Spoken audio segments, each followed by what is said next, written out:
जो गुंडा राज था वो वापस बिहार ना आए। उनके पास एक भी ईमानदार चेहरा नहीं। क्या भ्रष्ट चेहरा ही होगा महागठबंधन का? कम से कम कोई ऐसा चेहरा तो लेकर आए जो साफ छवि का हो। नेहरू जी को कोड़े मारते हुए अंबेडकर जी को दिखाया गया।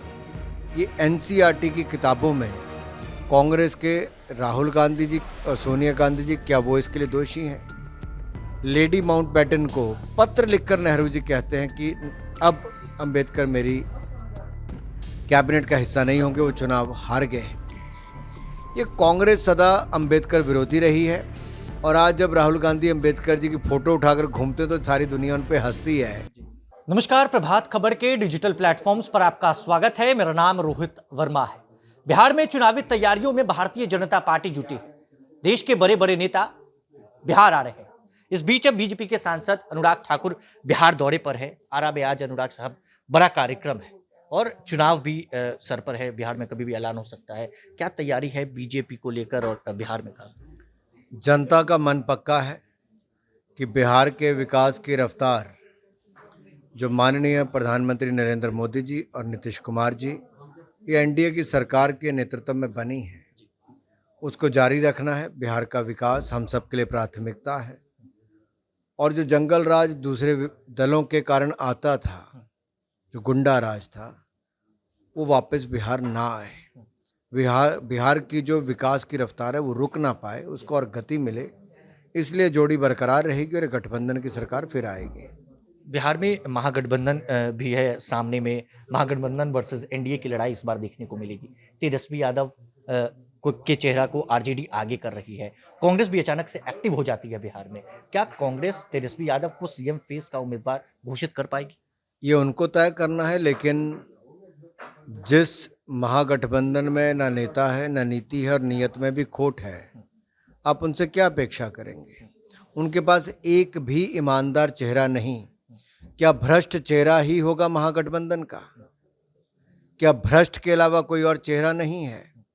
ऐसे लोग जो बेल पर हैं या ऐसे लोग जो भ्रष्टाचार के गंभीर आरोप झेल रहे हैं, क्या वही बचे महागठबंधन के पास? तो महागठबंधन के सभी दलों से मेरा आग्रह है, कम से कम कोई ऐसा चेहरा तो लेकर आए जो साफ छवि का हो।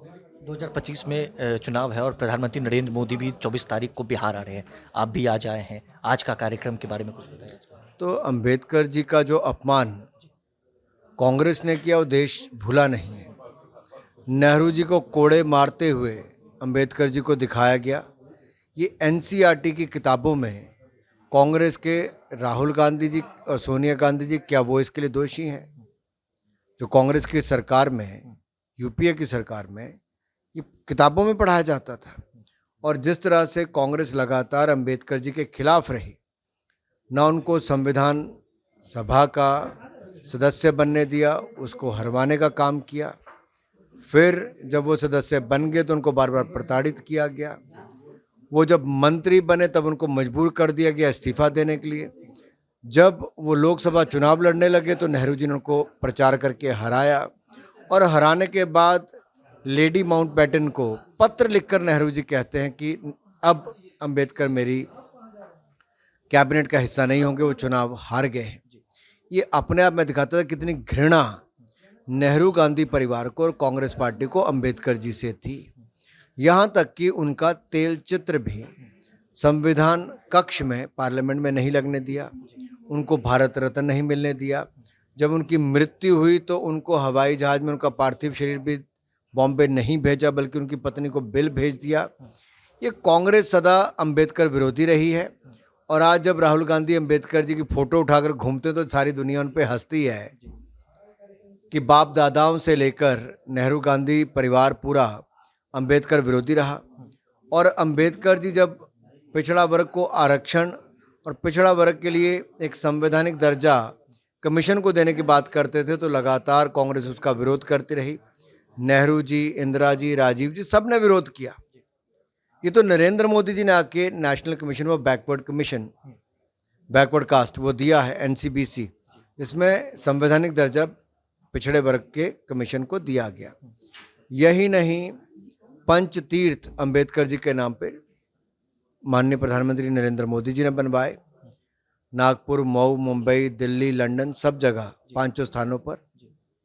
और तो और 125वीं जयंती अंबेडकर जी की 120 देशों में मनाई गई। 26 नवंबर को संविधान दिवस के रूप में हमारी सरकार ने उसको मनाना शुरू किया, नरेंद्र मोदी जी की सरकार ने। अगर भारत रत्न अंबेडकर जी को मिला तो भारतीय जनता पार्टी के समर्थन की सरकार ने उनको दिया। ये सारे काम भाजपा ने किए हैं। कांग्रेस तो सदा संविधान को तोड़ने वालों में से गिनी जाती है, क्योंकि इसमें कई बार तो इन्होंने संशोधन किए। आत्मा को ही निकाल दिया था जब इंदिरा गांधी जी ने संशोधन भी किया और इंदिरा गांधी जी ने इमरजेंसी लगाई भी। यही नहीं, 88 बार धारा 356 का दुरुपयोग किया गया, सरकारें गिराने का काम कांग्रेस ने किया। ये अनेकों उदाहरण मैं आपके सामने बताए। कांग्रेस अंबेडकर विरोधी, कांग्रेस संविधान विरोधी और कांग्रेस संविधान को तार तार करने वाली, और अंबेडकर जी के शरीर पर कोड़े मारते हुए नेहरू को दिखाते हुए ये भी कांग्रेस की सरकार ने किया। ये दलित विरोधी सोच, छवि कांग्रेस की है। बिहार में मल्लिकार्जुन खड़गे बीते दिन आए, बक्सर में उन्होंने कार्यक्रम किया, राहुल गांधी के आने की खबर है। क्या कांग्रेस जो है जो करना चाह रही है बिहार में, अपने वोट बैंक को साधने की कोशिश कर पा रही है? क्या बीजेपी को नुकसान पहुंचा? बिहार की धरती पर एक ही जवाब कांग्रेस को देना है कि कांग्रेस ने बिहार को दिया क्या। सीएम चेहरा अभी तक लेकिन तय नहीं हो पाया है। सीएम चेहरा भी नहीं दिया। कांग्रेस के तो बस की बात ही नहीं अपना सीएम चेहरा देना। ये कैसा राष्ट्रीय दल है जिसके पास लड़ने के लिए कुछ सीटें गिनी चुनी मिलती हैं, दूसरा जिसके पास नेता बिहार में कोई नहीं है, और कांग्रेस के बिहार के नेताओं ने तो हथियार पहले ही डाल दिए हैं।